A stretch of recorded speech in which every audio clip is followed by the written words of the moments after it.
Olá, está no ar o Persona em Foco, o programa que nos possibilita um encontro direto com grandes personalidades da nossa cultura, como é o caso do nosso convidado de hoje.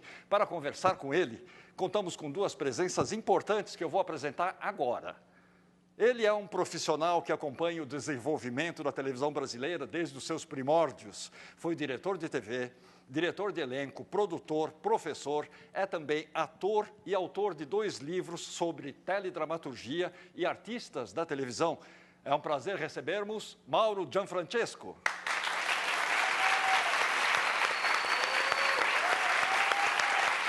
Além do Mauro, está conosco um crítico de teatro que já exerceu funções de repórter, redator e editor.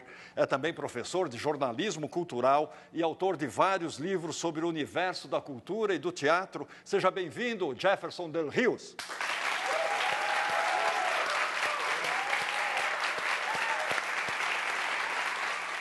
E agora vamos falar da nossa personalidade de hoje. Ele faz parte da história da televisão brasileira desde antes dela ir ao ar pela primeira vez. É um ator múltiplo, criador de personagens inesquecíveis e reconhecido pelo público, pela crítica e pelos seus colegas de trabalho, como um dos mestres da sua profissão. A nossa persona em foco de hoje é Lima Duarte.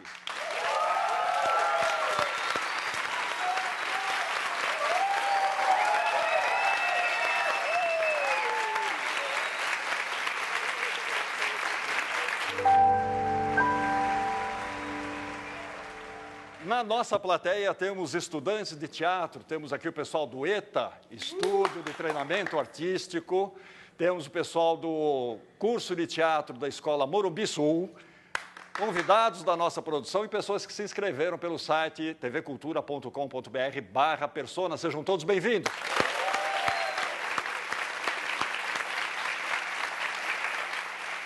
Vamos começar? Mauro, por favor.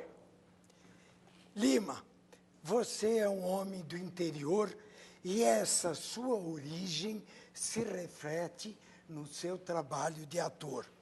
Fale um pouco da sua cidade, sobre os seus pais e também sobre o seu nome de batismo, que não é Lima Duarte.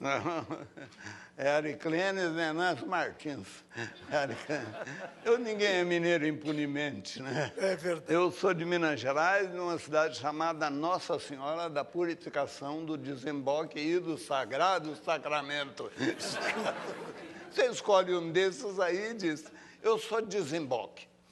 E era uma cidade importante no tempo da derrama, né, que o ouro ia de Ouro Preto para o Rio de Janeiro, passava por ali. Depois fizeram a represa de Furnas e a cidade morreu, porque não passou mais ninguém. Acabou hoje uma vila, um vilarejozinho.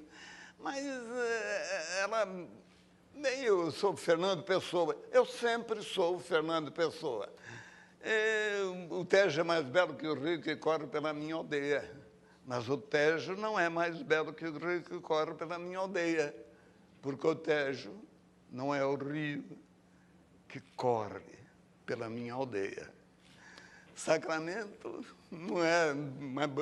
São Paulo é maior que Sacramento, mas São Paulo não é maior que Sacramento, porque São Paulo não é Sacramento. E tudo que eu tenho querido e sempre que podido... manter-me fiel ao Desemboque, à minha origem, à minha gente. Eu sou muito stanislavskiano, se vocês preferem, estudantes. E para mim, a memória emotiva é tudo. Para mim, na formação do ator, o primus inter pares, o primordial é a memória emotiva. Dentro de você, que são todos os personagens. Só lá dentro é que você tem que buscar. Agora, lá dentro tem que ficar bem grande, para caber todos os personagens que um dia você haverá de interpretar. A minha mãe era uma mulher especial, porque ela, há 100 anos atrás, se fala de minha mãe, falo de 100 anos atrás, ela era epilética, há 100 anos atrás, era o demônio que está dentro da boca dela, aquelas coisas, né? Tem que dar paulada para sair o demônio e tal. Queria ser atriz, há 100 anos atrás, é uma vaca, uma vagabunda, além de louco, tem ataques, ainda quer ser atriz. E era espírita. Aí é macumbeira, coitadinha, ela carregou tudo isso. E queria ser atriz, olha. E ela nasceu em Orlândia, mas aí levaram, era para um pessoal espírita que tinha ali em Sacramento, Desemboque, para cuidar desses acessos que essa mulher tem. E aí ela virou espírita. E começou a trabalhar no teatrinho deles. Minha mãe representava o repertório clássico brasileiro, a comédia de costumes brasileira, de modo geral. E tem um clássico dessas comédias de costumes que chama-se Ladra. E quando eu teria aí uns 12, 13 anos, ela escolheu que nós faríamos Ladra. Eu, o filho, é um filho que rouba e a mãe assume o roubo para livrar o filho. É isso. E éramos eu e minha mãe, a ladra e o filho ladrão. E teve um momento ali que, representando, eu era bem menino, eu olhei assim para minha mãe, para a ladra, e não era mais a ladra que me olhava. Era a mãe que via o seu filho crescendo e tornando-se ator. Eu surpreendi esse olhar nela. Foi um momento lindo, ela até se assustou um pouco quando eu dei a réplica e ela ficou me olhando. Esse olhar tem me conduzido e me trouxe até aqui. E como é que foi, Lima, que esse garoto saiu de lá e veio para a cidade grande, experimentar alguma coisa de rádio? Ele foi reprovado no teste de ator de rádio. Foi. E fala um pouco sobre isso. Bom, eu saí de casa bem menino de lá. Eu tinha 15 anos para 16 e vim para São Paulo porque o pai falou, vai embora. Porque assim que terminou a guerra, o Brasil viveu um momento de real grandeza. O Brasil foi realmente grande naquela ocasião, porque tinha comida. Nós tínhamos ganho a guerra, nós tínhamos comida, nós éramos um país inteiro, íntegro, cheio de possibilidades. E quando terminou a guerra, o pai virou para mim, não porque ele fosse mau, mas porque ele era sábio, sensível. Falou, vai-te embora. Vai-te embora, vai ficar aqui não. Eu falei, não, mas pai, vai-te embora. Tem um amigo que vai com um caminhão de manga para São Paulo, e você vai embora nesse caminhão, um caminhão de manga. E eu me pus em cima dos caminhões com 15 anos, e foram 3 dias de viagem, era tudo terra, de lá de Desemboque até aqui. E chegou no Mercadão, nesse lindíssimo Mercadão, e aí o motorista falou, chegamos. Aí, eu falei, o senhor quer que eu ajude? Descarregar as mangas. Ele falou, não, ajuda. Ajudei, ele me deu uns cobrinhos. Opa, botei no bolso, acho que a janta. Encostou um outro caminhão de abacaxi. Eu falei, quer que eu ajude? Eu ajudei. Ele me deu uns cobrinhos. Dormia embaixo do caminhão, as primeiras noites, né? Primeiríssimas, porque logo, muito atilado, esperto, sempre fui, e tinha aquele olhar a me conduzir. Chegou um menino para mim e falou, moleque de rua que nem eu, falou assim, vamos na zona? Falei, zona? O que é zona? Eu tinha 15 para 16. Ele disse, as mulheres. Falei, mulher? A coisa, propriamente dita? Mulher. Aí me trouxe aqui na Aimorés, era aqui, ó, onde a dona da casa era uma judia francesa, tinha uma visão diferente do mundo, né? E ela me acolheu. Gostou de mim, e eu fiquei morando com ela. Morei 3 anos na zona aí, na Aimorés. 3 anos.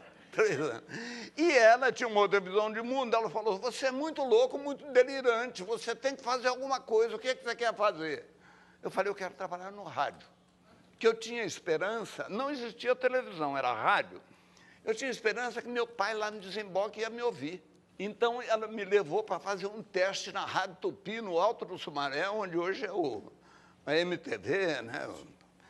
Então, e o rapaz me deu um papel lá para eu ler, que era o teste. Se eu falo assim hoje, imagino que eu falava naquele tempo, né? Eu peguei lá, Rádio Pedro São Paulo, Poderosa, emissora paulista. O cara falou, de onde é que sai a sua voz? Do sovaco? Eu falei, não, sai daqui. Você tem uma voz de sovaco, rapaz? Não serve, não. Isso aqui é Manuel Barcelos, César Ladeiras, grandes vozes. Era o tempo das grandes, vá-te embora. E deve ter ficado meio patético, porque o operador de som falou assim, ô, menino, você não quer trabalhar aqui? Vem cá amanhã que eu te ensino. E me ensinou. Agora aconteceu uma outra coisa muito bacana na minha vida, porque eu ligava o transmissor, os microfones, e chegava os caipiras para fazer aquele tipo de programa. Vamos trabalhar, vagabundo, vamos trabalhar. Eu ia, som, dá licença um pouquinho, talvez eu te incomode, do som. Aí eu ia para o estúdio, ligava os microfones e fazia assim, ó. Bom dia, estou indo trabalhar, até logo. Aí um dia o Oduvaldo Viana, que todos nós conhecemos, o velho, o pai do Vianinha, falou, o que é isso que tem aí de manhã? É um menino que ele imita porco, cachorro. É mesmo? Manda ele vir falar comigo. Ele falou, vem fazer barulho para mim, na minha novela. Eu falei, você, senhor, sempre fui muito disposto, muito atilado. E passei a fazer barulho nas novelas, Obrigado, Doutor, Suspeita, Redenção, as grandes novelas de rádio. E um dia ele me deu um papel, eu lembro da fala até hoje. Eu sou Jason, o violinista de bordo. Eu acho que passava num navio o negócio. E eu fiz. E ele falou, como é que eu vou falar no rádio? Participou do programa, como é o seu nome? Eu falei, Ariclenes Venâncio Martins. Ele falou, pô, você é baiano? Eu falei, sou mineiro. Mas como Ariclenes, que nome? Ariclenes Venâncio Martins é... Não pode usar esse nome, não. Arranja um outro nome. Eu vou telefonar para minha mãe. Telefonei para a mãe, Magneta, telefone. Mãe, eu vou trabalhar no rádio. Ela falou, que bom, meu filho, trabalha assim. Você vai ser muito feliz. Eu falei, mãe, mas precisa trocar de nome, porque meu nome não presta. Ela disse, tão lindo o nome. Mãe, né? Eu falei, mas mãe, é muito comprido. Arranja um outro nome para mim. Ela falou, põe o nome do meu guia de luz, que você vai ser muito feliz. E ele chama Lima Duarte.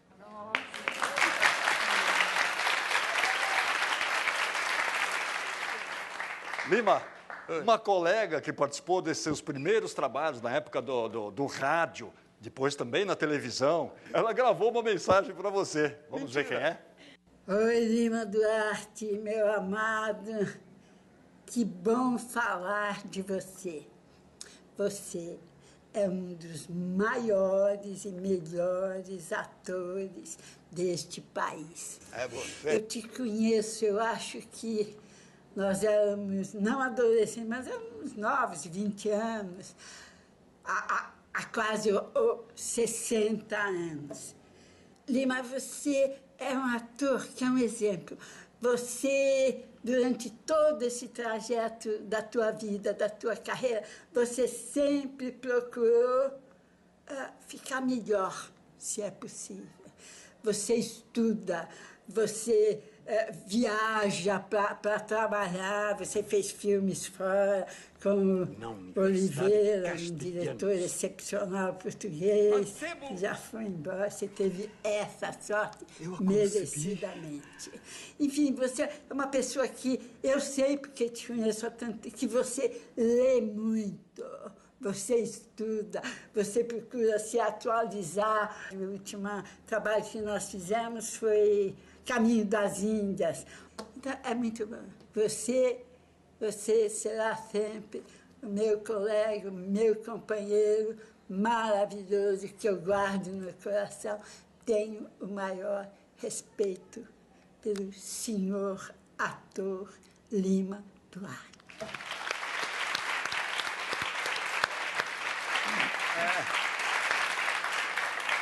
É que nós nos amamos.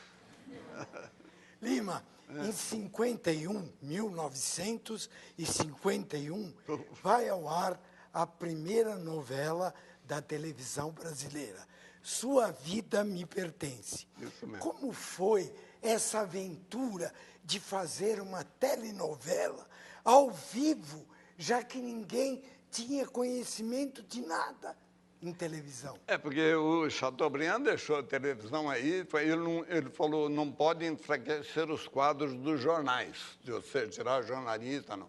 Tem que ser vocês que têm que fazer. E a gente ficou, o que nós vamos fazer? Não tinha. O Cassiano chegou para mim, corre os consulados para pegar filmes. E eles pegaram filmes sobre doença venérea, sobre antes e depois da sífilis, e passava isso na televisão. Até que um dia ele falou, senhor, vamos fazer isso que nós fazemos no rádio, vamos fazer na televisão? Vamos, liga aí. Pegou o televisão e deu para a gente o capítulo de rádio e mandou a gente ir lá para o estúdio e fazer. E a primeira que nós fizemos era do Walter Foster, que também era galã, e que se chamava Sua Vida Me Pertence. Lima, nós temos o depoimento aí de uma atriz que trabalhou nessa telenovela, Sua Vida Me Pertence. Nossa. Olha só. Oi, Lima. Aqui estou eu, sua amiga. Acho que uma das maiores, porque eterna.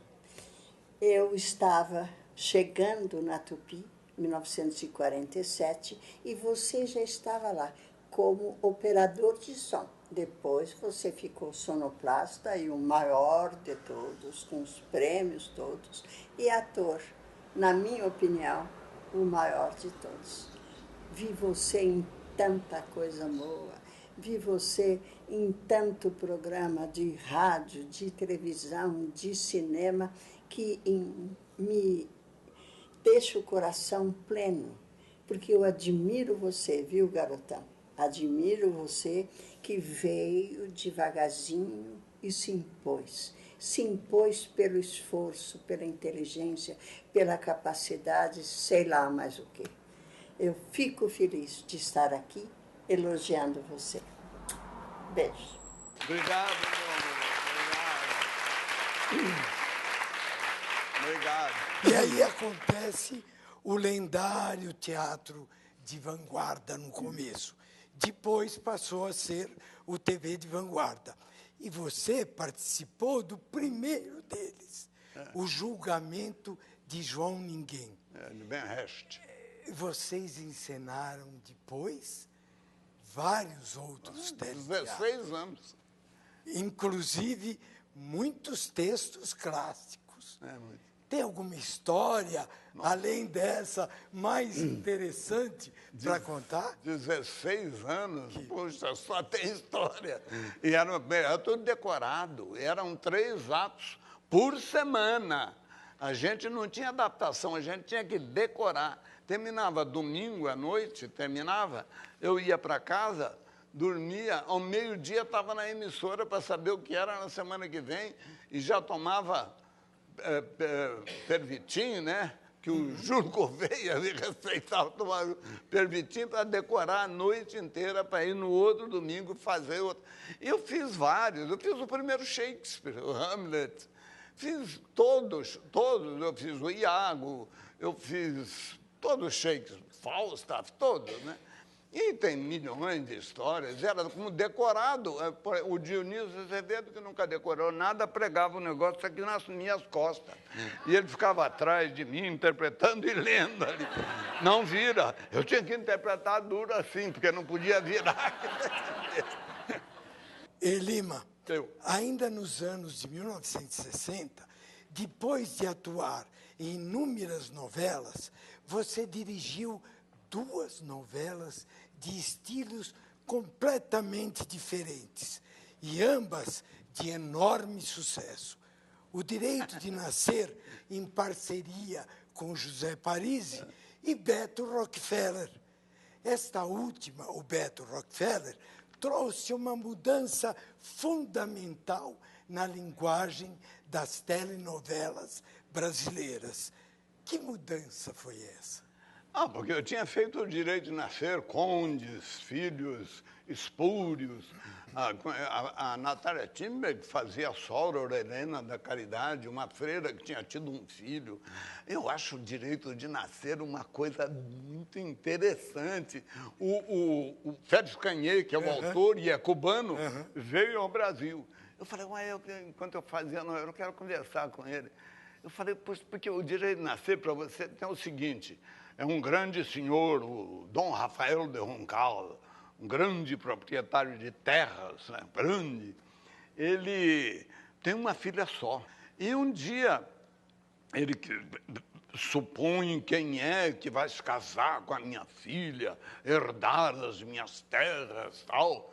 E um dia ela leva um noivo, que é o Hamilton Fernandes, e levava o noivo para conhecer o pai, o Dom Rafael de Roncal.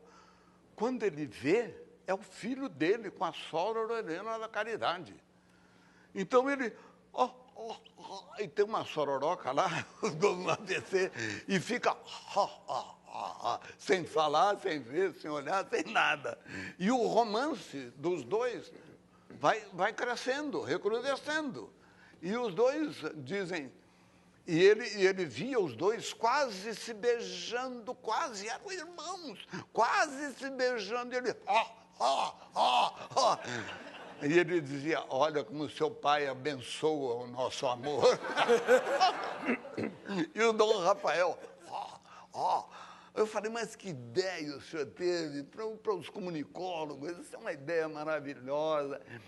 Eu tinha vindo desses acontecimentos, grandes eventos, quando o Cassiano me mandou dirigir uma novela. Eu falei, eu agora vou desmentir tudo que foi dito no Direito de Nascer. Lima, quero aproveitar esse momento para mostrar um vídeo que a gente gravou pela internet com um ator da novela Beto Rockefeller. Ele mandou um cumprimento carinhoso para você. Está vivo? O Luiz Gustavo. Amigo e companheiro de Beto Rockefeller, meu querido Lima. Parceiro dos momentos mais difíceis de minha carreira. Ô, Vitório, como é que é? Vamos ou não vamos? Eu não posso ir, não, seu domingo não deixa. Ah, tá certo. Agora você vai querer me largar na mão? E o que eu vou fazer se seu domingo não quer? Ô, seu Domingo, deixa de ser unha de fogo, rapaz. Você é muito vagabundo! Tá me levando o meu Vitório pro mau caminho também. Não pode falar para ele que vai perder, porque precisa que ele agora viva para uma ilusão. Assim, deixa ele fora da realidade, talvez. Você foi a minha estrela guia e continua sendo o responsável por tudo que eu sei nessa nossa luta profissional. Obrigado, cara, eu te amo.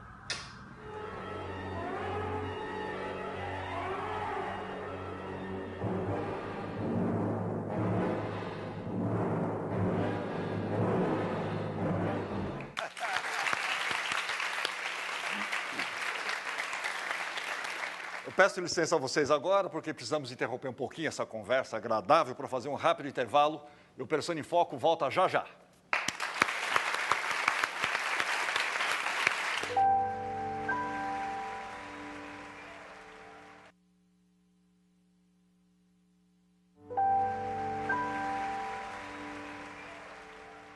Segundo bloco do programa Persona em Foco. Hoje temos aqui o Jefferson Del Rios e o Mauro Gianfrancesco conversando com Lima Duarte.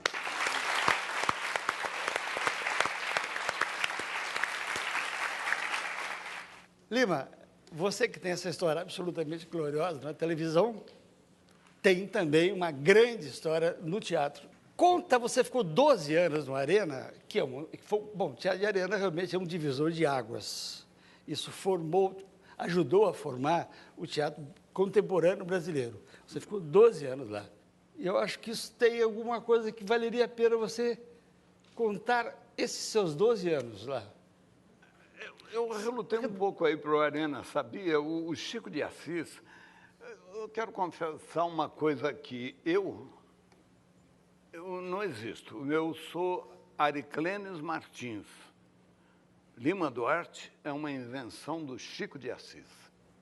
O Chico de Assis é uma pessoa que eu amei, mas com loucura e devaneio. Ele trabalhou de cameraman na primeira Tupi, ele era meio cameraman, meio contra-regra, e aí ficamos amigos, mais que amigos, irmãos. Nós nos adorávamos. E o Arena estava querendo descobrir ou reinventar a interpretação brasileira. Estava querendo pôr o brasileiro em cena, em oposição ao TBC. Aí o Chico de Assis começou, então tem que trazer o Lima. Eu não me relutei em vir, porque eu trabalhava muito na Tupi. Eu era radioator, operador de som, teleator, diretor, autor. Eu trabalhava de maneira insana. Mas um dia eles foram incorporados à Tupi. Então, eles disseram, Lima, nós viemos buscar você. Você tem que ir para o Arena falar essas bobagens que você fala. Tem que fazer isso lá. Então, eu falei, puxa vida, mas o que é? Eu tenho uma peça, o Testamento do Cangaceiro, tem que ser você. Tem que ser uma coisa brasileira, uma negação desses estrangeirismos todos. E eu fui. Em 1962, fui fazer o Testamento do Cangaceiro. Temos um depoimento aqui, Lima, de um ator que estava com você numa outra montagem do Arena. Vamos ver quem é? Vamos. Ariquênio Venâncio Martins, Lima Duarte. Que saudade. É muito bom estar aqui relembrando, viu, Lima, o nosso tempo de teatro de arena, isso há 50 anos atrás, quando fizemos Os Fuzis da Senhora Carrara, do Brecht, com você, Paulo José. Fizemos também a Revolução na América do Sul, do Augusto Boal, e nós viajamos, fizemos uma brilhante excursão, né, pelo Nordeste brasileiro. E depois, mais tarde, isso já na década de 80, se não me falha a memória, há algumas participações que eu tive no programa Som Brasil que você apresentava com maestria, entende? Com muita autenticidade.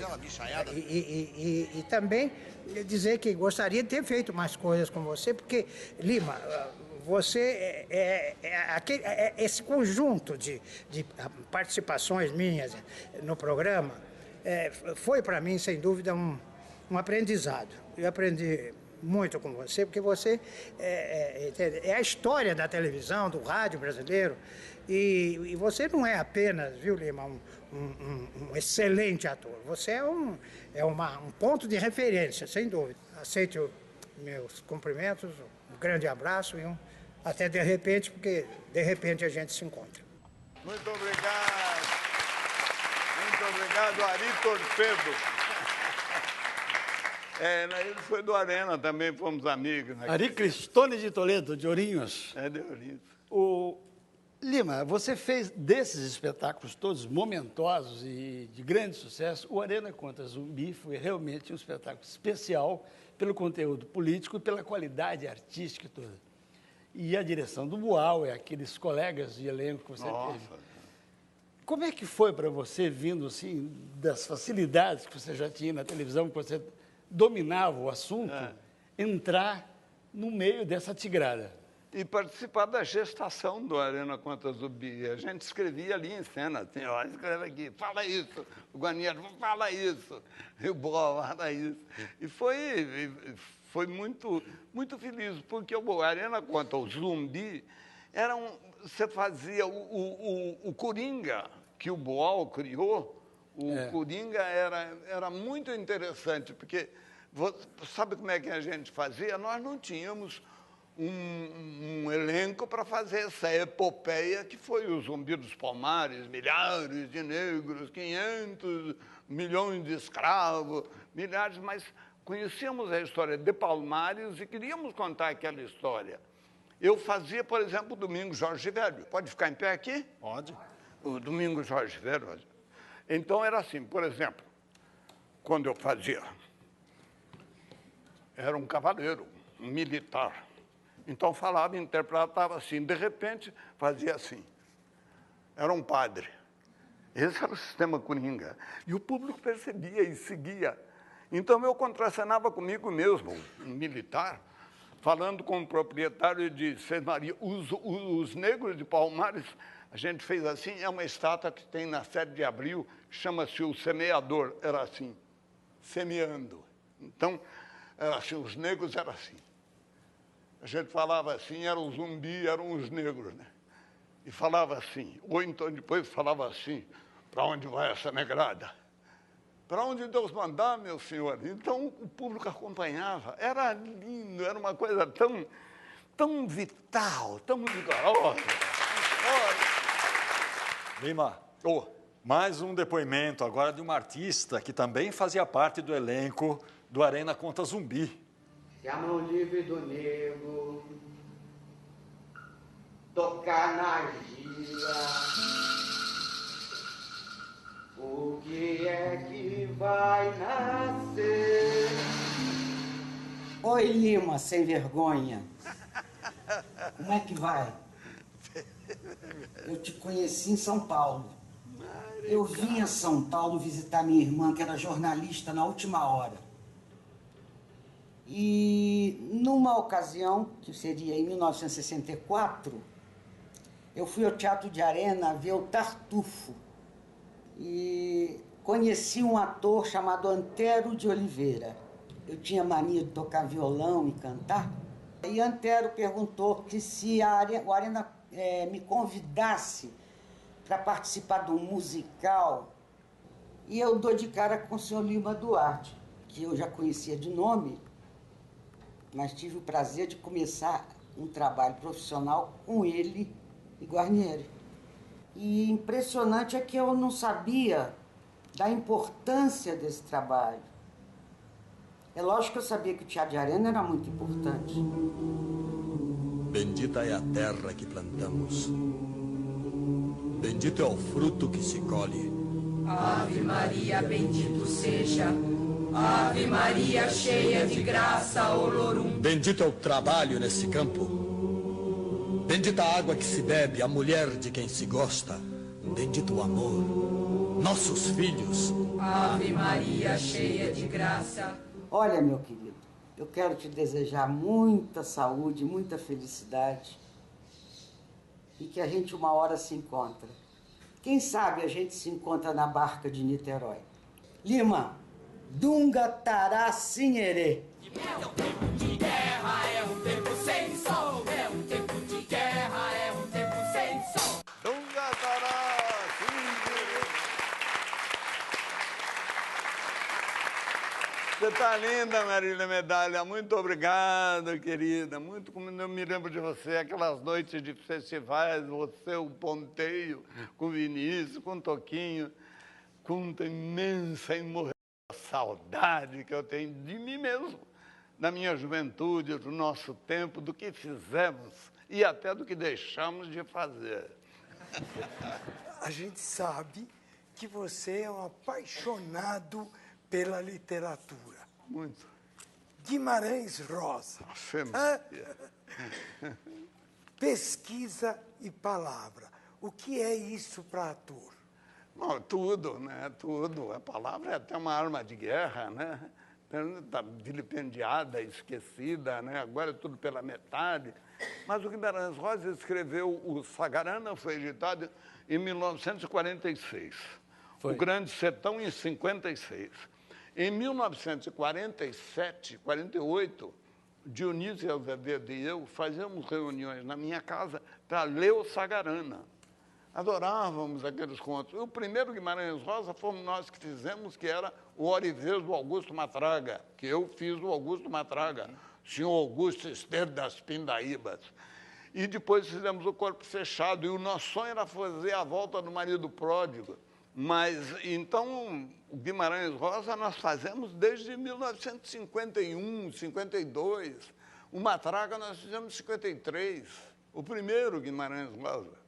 Já que estamos falando de Guimarães Rosa, aqui na TV Cultura você dirigiu e interpretou, em 1972, o papel central de Corpo Fechado, uma das novelas do livro Sagarana. Temos um trecho aí para a gente ver, na sequência gostaria que você comentasse. Pois não. Aquilo era eu botar a mão ali no animal. Anca chata, cesto de urso, rasga tapete, buletado, de cambote desunido, pronto. Eu já revirava com ele. Sabe como é que é? É o jeito, seu doutor. O que eu queria mesmo na minha vida era arrumar uma seleta mexicana pra minha besta beija-flor. Manuel, vamos lá tomar essa cerveja.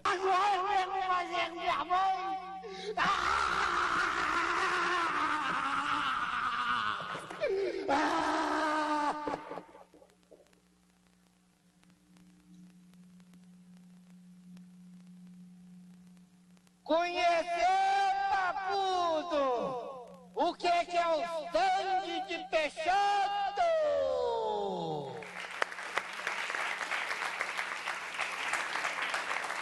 Foi para a TV Cultura, né? Que eu dirigi, interpretei. Faz 72?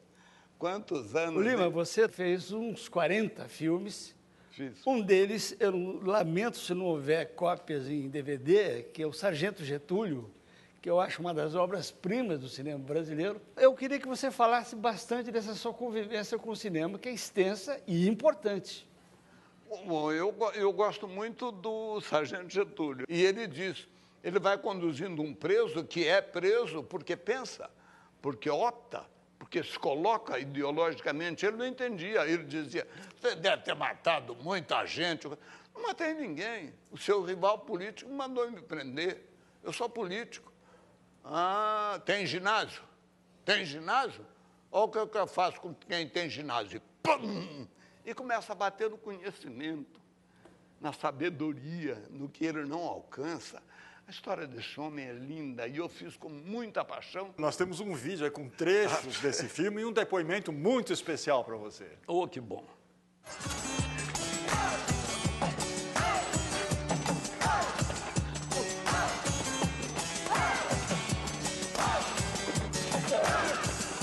Oi, Lima. Tudo bem, querido? Quanto tempo de aventura em torno desse filme, hein? Quantas viagens. Estou lembrando agora de Moscou, a gente em Moscou lá pela Praça Vermelha, passeando e assombrando, né, o público lá da União Soviética, ainda era a União Soviética, né? Lima, eu quero lhe dizer que sem você não existiria esse filme. Realmente foi uma felicidade imensa, né? Tê-lo encontrado para fazer esse filme, porque desde o primeiro minuto eu vi o profundo conhecimento que você tinha desse livro. Eu não posso sumir de mim. Se eu estou aí sempre. Não. Eu não posso sumir nunca que eu posso. Quem some é os outros, a gente nunca. Você, quando chegou lá, já tinha praticamente boa parte das falas na memória. E foi exatamente o que nós nos propomos fazer, foi levar um pouco a oralidade, né, que tinha no livro, que levamos para a tela. E isso foi de uma felicidade extrema. Eu nunca vou morrer, Amaro. Eu nunca vou morrer.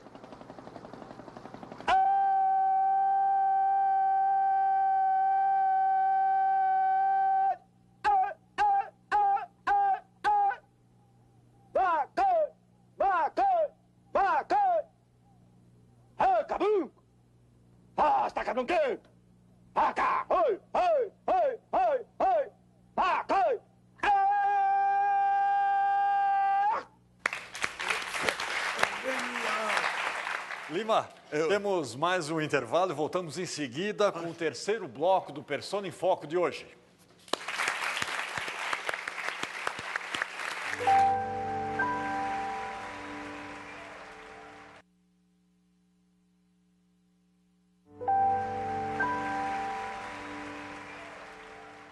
Terceiro e último bloco do Persona em Foco de hoje, nós temos o Mauro Gianfrancesco e Jefferson Del Rios conversando com Lima Duarte.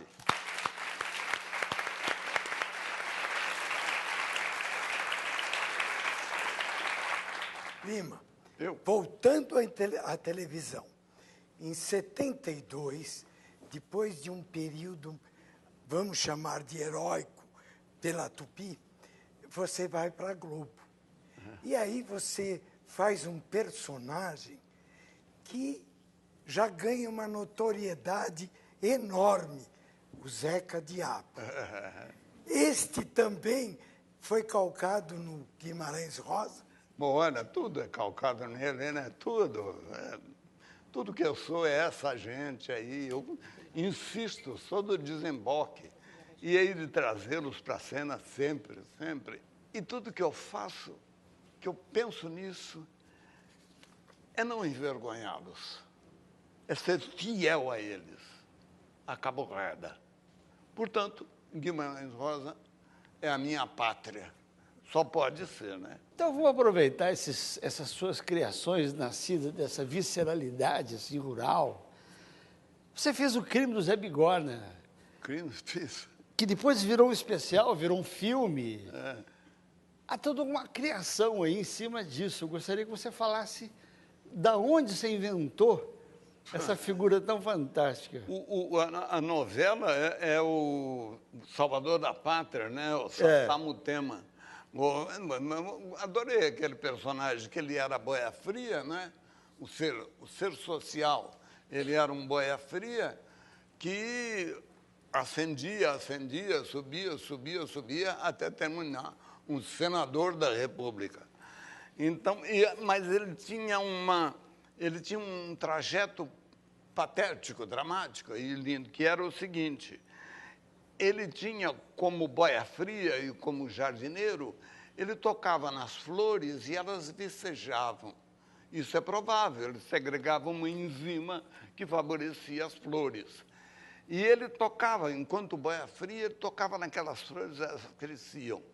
Mas à medida que ele vai crescendo, as flores vão crescendo menos. E quando ele termina senador da República, ele toca as flores, elas morrem. É bonita essa elipse, né? Essa trajetória do que vai mais e mais e mais sobre menos e menos e menos, e fez da vida dele a grande, poderosa lição que os políticos de hoje não aprenderam ainda. Todo poder corrompe. E o poder absoluto corrompe absolutamente.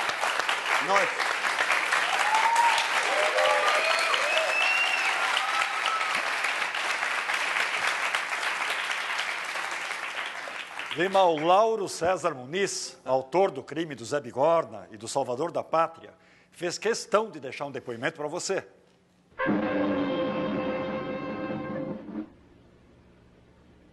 Não foi muito bom, mas também não foi muito ruim.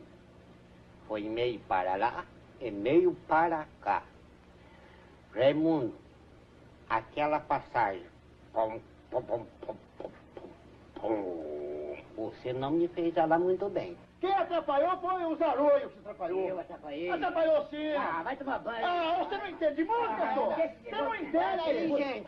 Lima, Sassá-Mutema é um dos seus grandes personagens, a sua criação, para mim, a mais emocionante, porque saiu da minha cabeça o personagem e você criou comigo na medida que você foi dando alma àquele personagem que estava no papel, foi fazendo crescer com a sua vivência de homem mineiro que trabalhou no campo, trouxe para minha dramaturgia um personagem absolutamente visceral, um personagem com raízes, um personagem terra, um personagem na linha das grandes criações da literatura brasileira. Peraí, gente, peraí, calma. Eu não errei nada, eu fiz pom, pom, pom, pom, pom, pom, pom. É, vai ver que o erro foi do Zarolho. Ah, sai da lá, Bigorna.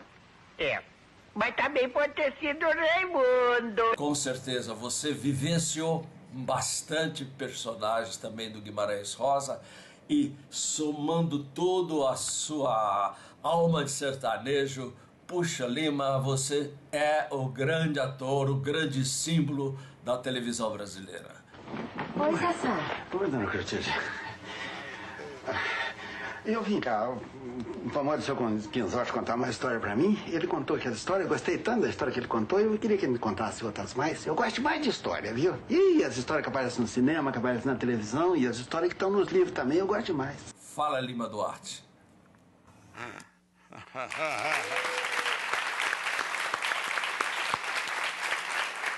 Isso aí também era muito bonito na novela. Ela era uma professora, uma antropóloga, que foi fazer uma tese que era a manifestação artística nas culturas primitivas. E escolheu ele para análise. Agora, ele não sabia nada, nada. Ele não sabia amar, não sabia jogar, ele só plantava, não sabia nada. E quando ele viveu com a mãe, quando ele viu aquela professora e aqueles olhos, ele se apaixonou, tirou a Nossa Senhora e pôs ela no lugar. E quando ela, a professora, percebe que ele está apaixonado, ela sofria mesmo. Não, apaixonado por mim? Não, não para. Olha, nós vamos trabalhar. E era muito bonita a cena. Quem será que enviou uma mensagem pela internet sobre esse trabalho em O Salvador da Pátria? Eu me encantei particularmente pelo Lima quando a gente fez juntos O Salvador da Pátria. E foi uma época difícil para mim porque meu pai estava muito doente e só o Lima e o meu ex-marido, pai da minha filha, que sabiam dessa peculiaridade que eu estava indo e vindo numa ponte aérea desastrosa, assim, para evitar desvarios da parte do meu pai. E eu só contei para o Lima, eu acho, porque ele é um homem capaz de empatia. Ele entende o sofrimento humano. E era bom poder contar com ele e com a impressão dele das coisas. E eu me lembro que quando eu voltei finalmente para gravar a novela que a gente estava fazendo, a gente tinha uma cena juntos e o Lima ficou tão emocionado com a história toda e mexido com tudo, porque ele já amava meu pai àquela altura. E meu pai tinha se matado. E ele não conseguia lembrar as palavras, o texto. Ele fez tudo com grunhidos. A cena inteira com grunhidos. Eu falava pouco, ele falava muito. E ainda assim a cena ficou magnífica e foi ao ar daquele jeito. Porque ele, mesmo sem palavras, ele consegue veicular todo o sentimento humano, né? Ele é esse tipo de pessoa densa, né?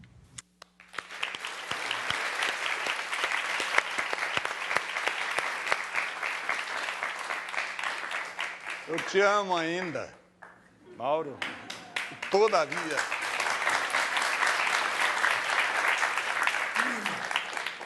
Em Roque Santeiro, você fez uma criação inesquecível. Tô certo ou tô errado? Tô certo ou tô errado? O senhorzinho Malta. Como foi para você fazer esse personagem? É um homem que enriqueceu com o escândalo da mandioca. Um dos muitos escândalos no Brasil, o da mandioca foi muito engraçado, que o Banco do Brasil começou a financiar o plantio da mandioca e distribuir um monte de dinheiro para aquela gente que quisesse plantar mandioca. Ele foi um dos beneficiários daquele movimento e enriqueceu como um plantador de mandioca.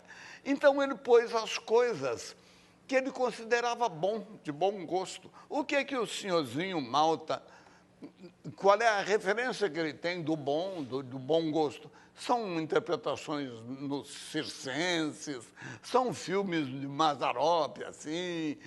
Então ele começou a ser um bicheiro do sertão, pôs pulseiras, e tinha aquele negócio que é pulseira. Agora eu digo uma coisa, se alguém cheio de ouros sacudir os ouros na tua cara e perguntar, tô certo ou tô errado? Você vai dizer, tá certo. Você não diz que ele está errado, não. Então, o vilipêndio, né? A maldade do ouro, assim, penetrando a alma das pessoas, foi um grande achado. E o personagem foi a partir daí, ó. Tô certo ou tô errado? E eles punham o som da cascavel, que corroborava com essa ideia que eu estou contando a vocês. É isso. Não poderia faltar aqui a intervenção da sua parceira na novela Roque Santeiro. Vamos ver o que lhe diz a Regina Duarte. Lima, querido, eu estou muito feliz de ter sido convidada para participar desse programa que te homenageia, o grande ator que você é. Eu tenho muita pena da gente não ter trabalhado mais junto, porque a gente faz uma parceria ótima, a gente bate um bolão, nenhuma dúvida, né? Fora a Araguaia, que foi só um capítulo, o que mais que a gente fez? Um capítulo onde eu contracenei com você também, no início da Rainha das Sucatas, e fazia o sucateiro Mor, né? O chefe sucateiro, de quem Maria do Carmo herdava a sua sucata. Depois, o que mais que a gente fez, assim? O grande Roque Santeiro, esse clássico da telenovela brasileira, em que a gente brincou pra valer, a gente se divertiu demais e era muito bom. E o público percebia e veio junto, e até hoje é um ícone, né, das parcerias da teledramaturgia brasileira. Ai, Chico, tu mal chega em casa, já vai correndo atrás de tuas vacas. Vem cá! Tu disse que tinha uma surpresa pra mim, o que é? Tá aqui, ó aqui. Ó.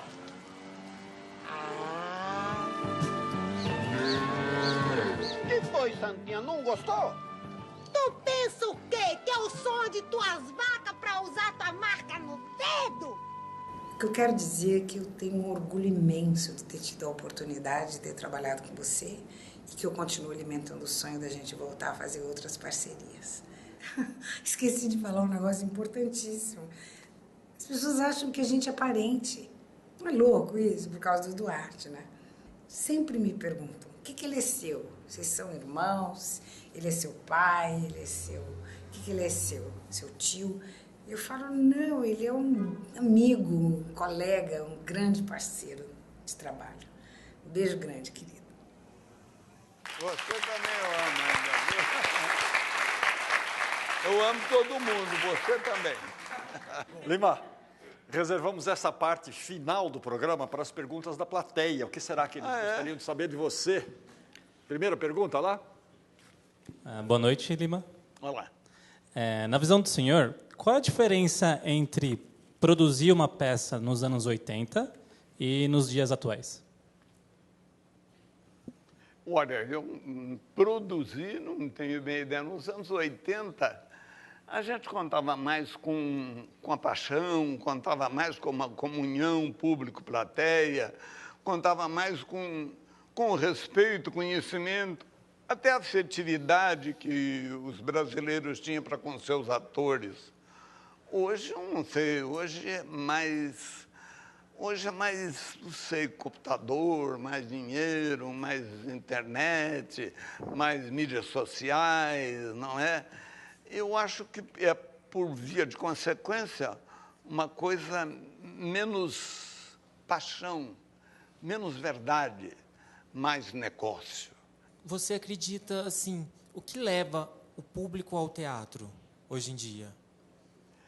Hoje são mais os acontecimentos, mesmo os eventos, né, o que está na moda, né? Eu não acredito que as grandes ideias mobilizem, não acredito mais. Ibsen, esses de ideias poderosas, Chekhov, colocado em cena, eu acho que não mobiliza mais. São os movimentos sociais, né?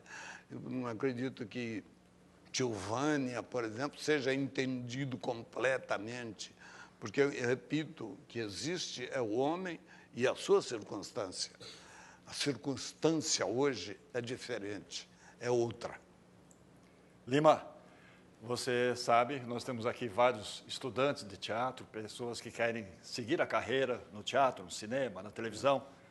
Gostaria que você deixasse assim um breve recado para eles. Pessoal, posso lançar a mão do Fernando Pessoa? As coisas que errei na vida, sei que as acharei na morte, porque a vida é dividida entre quem sou e a sorte. As coisas que a sorte me deu, levou-as todas consigo, mas as coisas que sou eu, guardei-as todas comigo. Por isso que os erros meus, sendo a má sorte que tive, sei que os encontrarei nos céus, quando a morte tira os véus, a inconsciência em que estive.